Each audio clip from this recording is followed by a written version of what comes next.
नमस्कार। शिव प्रसाद चौधरी का आप सबको माध्यमिक न्यूज़ रे में स्वागत है। आज का टॉपिक है West Bengal Council of Higher Secondary Education के तहत एचएस इंग्लिश सब्जेक्ट की कहानी द आइज हैव इट। इस कहानी के लेखक रस्किन बॉन्ड है, जिनका जन्म भारत में 1934 ईस्वी में हुआ। वे खुद इस कहानी के मुख्य पात्र हैं। तो चलिए पहले पात्रों के नाम देखते हैं, या यूँ कहें कि पात्रों के नाम से शुरू करते हैं। ये रहे पात्रों के नाम, द कैरेक्टर्स। पहला है Ruskin Bond, as a narrator के रूप में है। The beautiful blind girl, the parents of the girl, the aunt और द मैन। अब चलिए एकदम शॉर्ट में इस कहानी को ज़रा समझ लें। ये कहानी मित्रों ट्रेन जर्नी में होती है, तो ट्रेन जर्नी कहानी बोल सकते हैं। एलॉन मतलब रोहाना स्टेशन पर एलॉन लेखक अकेले रहते हैं डब्बा में। एक लड़की चढ़ती है, गर्ल गॉट इन। उसके पेरेंट्स उसे छोड़ने आते हैं। उसके बाद ट्रेन चलना शुरू होती है ट्रेन। ये ट्रेन अब आगे बढ़ती है सहारनपुर के तरफ। सहारनपुर में अब इनके बीच में बात होता है, ठीक है, इन दोनों में बीच यही कहानी है। तो सहारनपुर जब आता है तो उसकी aunty, high pitched female voice of the girls aunty का एकदम जोर का आवाज़ सुनाई देता है। लड़की उतर जाती है सहारनपुर में।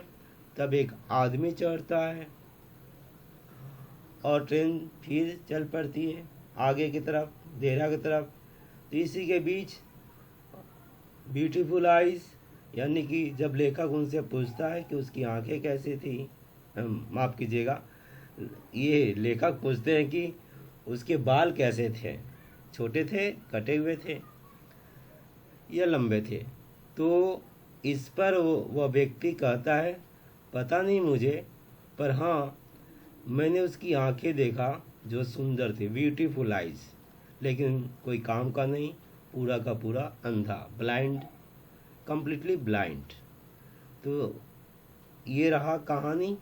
वैसे लेखक देहरा होकर फिर मुसौरी जाएंगे। तो ये रहा अति संक्षिप्त में कहानी। बस अब यहाँ से मैं इस कहानी को अपनी तरफ से ज़रा विस्तार दूंगा। तो चलिए मुझे इजाज़त दीजिए। कहानी का जवान मर्द खुद रस्किन बॉन्ड है। इस कहानी में वह टोटली ब्लाइंड है। उनकी आंखें सेंसिटिव हैं, only to light and darkness के प्रति। वह डब्बे में एक डार्क कॉर्नर में बैठे थे। रोहाना तक वह उस डब्बे में अकेले थे। ट्रेन से उनको देहरा, फिर वहाँ से मुसौरी जाना था।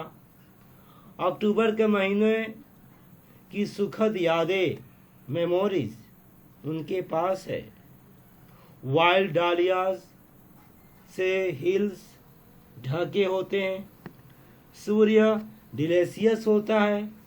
रात में लोग फायर मतलब कि अंगीठी के सामने बैठते हैं और अ लिटिल ब्रांडी पीते हैं। अधिकांश यात्री, मोस्ट ऑफ द टूरिस्ट, जा चुके होते हैं। रास्तों पर सन्नाटा पसरा होता है। रास्ते प्राय निर्जन होते हैं, ऑलमोस्ट डिजर्टेड। मुसौरी में अक्टूबर को वे बेस्ट टाइम मानते हैं। यह घटना आज़ादी के दशक की होगी।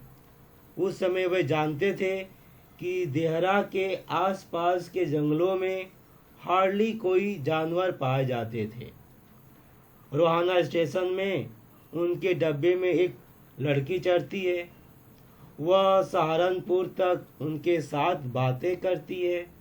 फिर वह सहारनपुर अपने 2-3 घंटे की छोटी सी यात्रा के बाद लड़की उतर जाती है। वहीं एक आदमी चढ़ता है उसी डब्बे में। वह रस्किन बॉन्ड को बताता है कि she had beautiful eyes, but they were of no use to her. She was completely blind. अर्थात हिंदी में कहे तो उसकी आंखें सुंदर तो थी पर उसके किसी काम की न थी, वह पूरी अंधी थी। तो मित्रों, यह 2-3 घंटे की छोटी ट्रेन जर्नी की कहानी लेखक और लड़की के बीच की वार्तालाप है ना। तो चलिए इस कहानी के कुछ लाइन ज्यों का त्यों रखता हूँ। आपको अनुमान गेस करना है कि कौन किसको कहता है, क्यों कहता है, आदि आदि प्रसंग अनुसार आपसे पूछना चाहूँगा और आपको बताना है। तो शुरू करें। तो चलिए शुरू करते हैं।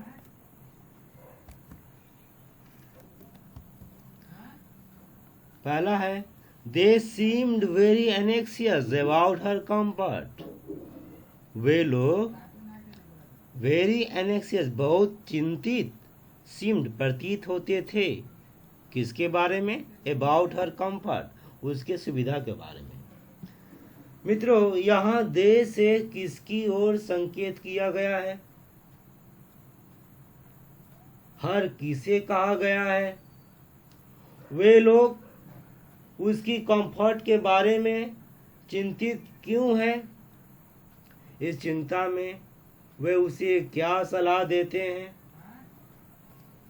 मित्रों, आपने हिंदी अनुवाद तो पढ़ा होगा, सो आप बता सकते हैं, पर मैं आपसे गुजारिश करूंगा कि हिंदी अनुवाद पढ़कर तो हम समझ गए कहानी को, पर लिखना तो अंग्रेजी में है ना। तो इसलिए अब किताब निकाल कर जरा अंग्रेजी में उसको देखिए, क्योंकि शब्दार्थ जो शब्द आपके पास होना चाहिए तो अंग्रेजी होना चाहिए, तभी तो आप उत्तर लिख सकेंगे, है ना। तो अंग्रेजी में देख लीजिएगा। तो आगे मैं देखता हूँ। अगला है, I was unable to tell, मैं असमर्थ था कहने में, what the girl looked like, लड़की कैसी दिखती थी, बट आई न्यू, लेकिन मुझे पता था, सी वोर स्लीपर्स, वह चप्पल पहनी हुई थी। तो यहाँ आई कौन है? द गर्ल कौन है? लड़की कैसी देखने में है? या आई क्यों असमर्थ है बताने में? यहाँ जो वक्ता आई है वह क्यों असमर्थ है बताने में कि लड़की कैसी है? वह चप्पल पहनी थी, यह वक्ता को कैसे मालूम हो जाता है ना। इसका जवाब आपके पास तो होगा, पर जरा अंग्रेजी किताब खोलकर देख लीजिएगा। और अगला है, I did not know any one else was here, मुझे मालूम नहीं था कि यहाँ और कोई है। यहाँ आई कौन है? यह वक्ता ऐसा कब कहता है? वह ऐसा क्यों कहता है? लेकिन लेखक के नज़र में उसके ऐसा कहने का कारण क्या है? मुझे उम्मीद है आप इसका उत्तर दे पाएंगे।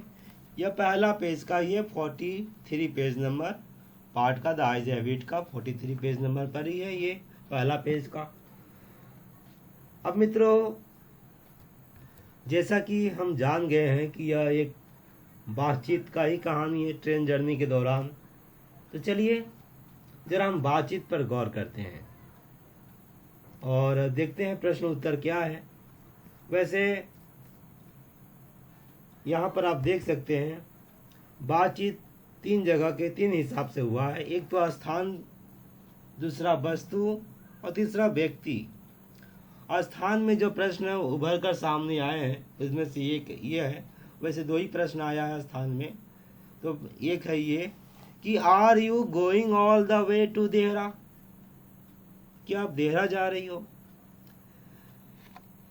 ये लड़के की तरफ से पूछा जाता है लड़की को, मतलब लेखक पूछते हैं कि are you going all the way to Dehra, और इसका जवाब सुनिए, साफ स्पष्ट है, I am getting off at Saharanpur, मैं सहारनपुर उतर जाऊंगी, मतलब मैं देहरा नहीं जा रहा हूँ। ऑल द वे मतलब ट्रेन देहरा की है, देहरा तक की ट्रेन है, लेकिन मैं देहरा नहीं जा रही हूँ, मैं सहारनपुर उतर जाऊंगी। और क्या बोल रही हैं आगे, my aunt is meeting me there, मेरी अभी मैं आंट का मौसी बोलूं कि चाची कि बुआ, खैर आप जो है समझ लीजिए, वह मुझे वहाँ पर लेने आएगी। अगला है then I had better not get too familiar. तब लेखक बोलते हैं तो ये बहुत अच्छी, then I had better not get too familiar, मुझे और ज़्यादा आपसे जान पहचान करना ये अच्छा नहीं होगा मेरे लिए, ये भी अच्छा होगा कि मैं आपसे ज़्यादा जान पहचान न करूं। अर्न्स आर यूजुअली फॉर्मिडेबल क्रिएचर्स, जो ये अर्न्स होती हैं बहुत ही भयानक जीव होती हैं। इस तरह से ये एक question, are you going all the way to Dehra, इसके जवाब आप देख लिए, इस तरह के जवाब हैं। यह स्थान से था, इस लड़के ने लड़की से पूछा ये प्रश्न। अब इसके बाद लड़की पूछ रही है दूसरा प्रश्न लड़के से, वेयर आर यू गोइंग, आप कहाँ जा रहे हो। इसका जवाब में लड़का क्या कह रहा है कि देहरा, देहरा मतलब ये ट्रेन देहरा तक जा रही तो देहरा, एंड देन टू मुसौरी, और फिर उसके बाद मुसौरी। और लड़की ये सुनते ही कि मुसौरी, लड़का मुसौरी शब्द को सुनते ही बोलती है, ओह वाह, हाउ लकी यू आर, आप कितने लकी हो। I wish I were going to Mussoorie. I were का प्रयोग जो है मतलब कल्पना होता है, तो ये बताती है कि मेरा भी जाने का कल्पना था वहाँ। आई लव द हिल्स, मैं हिल को बहुत पसंद करती हूँ, स्पेशली इन अक्टूबर में, खास तौर पर अक्टूबर में बहुत पसंद करती हूँ। अब लेखक जब ये सुनते हैं कि हाँ मतलब वो यहाँ पर जो मर्द है, लड़का जब सुनता है कि विशेष रूप से अक्टूबर में वह पसंद करती है, तो वो कहता है हाँ this is the best time, ये बहुत बेस्ट टाइम होता है। और फिर वह कहानी बताता है जो मैंने बताया कि कैसे बेस्ट टाइम है, इस बात को प्रूव करता है। तो मित्रों ये दो प्रश्न हैं जगह के लेकर। अब आगे देखते हैं, ये प्रश्न वस्तु पर है।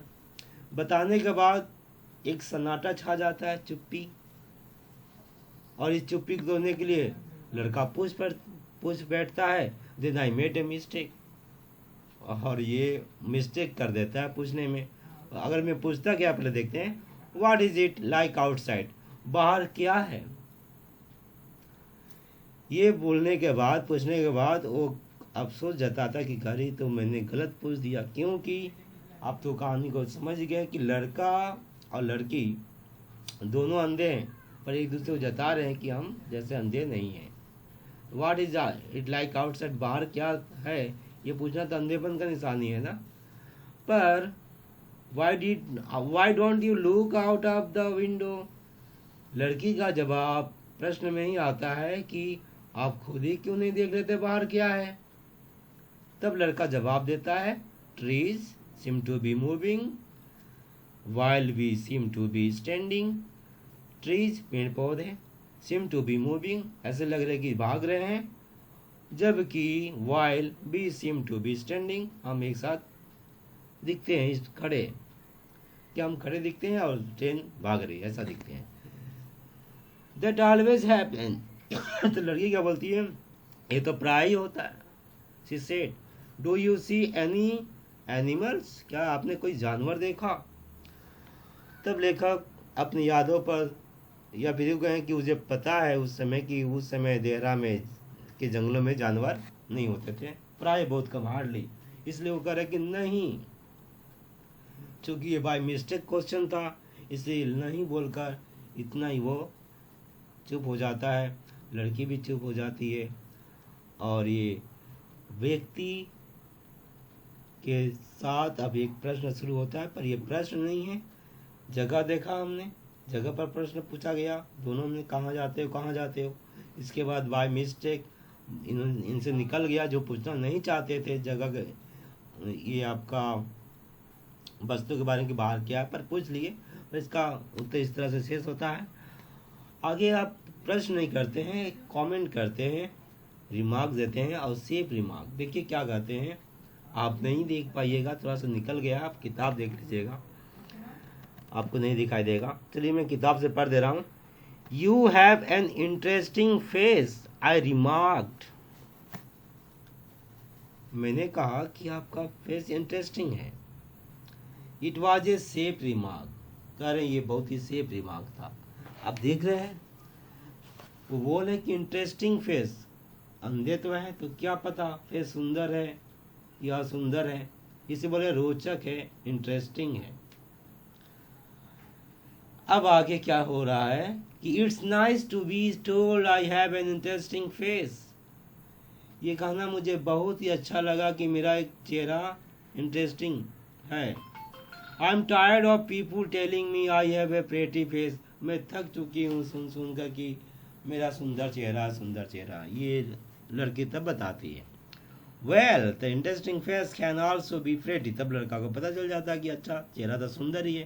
बोलता हाँ इंटरेस्टिंग फेस तो सुंदर हो ही सकता है। और इस पर लड़की बोलती है you are very gallant young man, बहुत ही साहसी आदमी हो। सी सेट लेकिन तुम इतने सीरियस क्यों होते हो, why are you so serious, इतने सीरियस क्यों हो। और इसका जवाब न देकर लड़का कहता है will soon be at your station I said.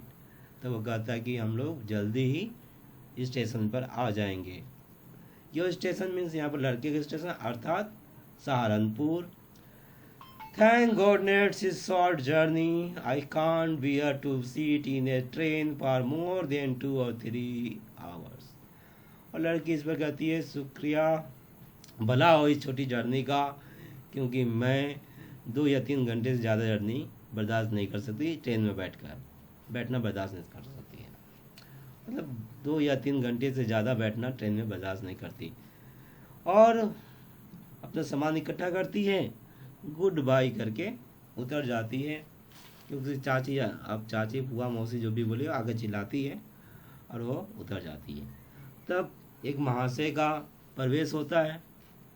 हालांकि जब वो प्रवेश करते हैं तो लेखक एक दीवा स्वप्न में खोया हुआ रहता है और उसके दीवा स्वप्न को रिवरी को तोड़ते हुए बोलते हैं कि माफ़ कीजिएगा, जो अभी जो थी सो एट्रैक्टिव थी, मैं वैसा साथी नहीं हूँ। इस पर वो पूछते हैं कि उसका बाल कैसा था, केस लंबा था छोटा था। इसमें बोलते हैं कि मैंने इस पर ध्यान तो नहीं दिया। हाँ कि मैंने कह दिया था ये वाला ना, चलिए जब कह दिया छोटा, अच्छा 2 ही बाकी कह दिया था, छोटा था कि बड़ा था। इस पर कहते हैं मैंने उसके बालों पर तो ध्यान नहीं दिया, और आपने नहीं देखा उसकी आँखें जो सुंदर तो थी लेकिन कोई काम का नहीं, बिल्कुल अंधी थी। इस तरह मित्रों इस कहानी, पूरी कहानी को जानने के बाद जो मैंने कोशिश किया बताने का, मैं एक निष्कर्ष पर पहुंचा हूँ। क्या है कि रस्किन बॉन्ड द्वारा रचित यह कहानी द आइज हैव वीट एक सिचुएशनल आयरोनी कहानी है। सिचुएशनल आयरोनी कहानी है।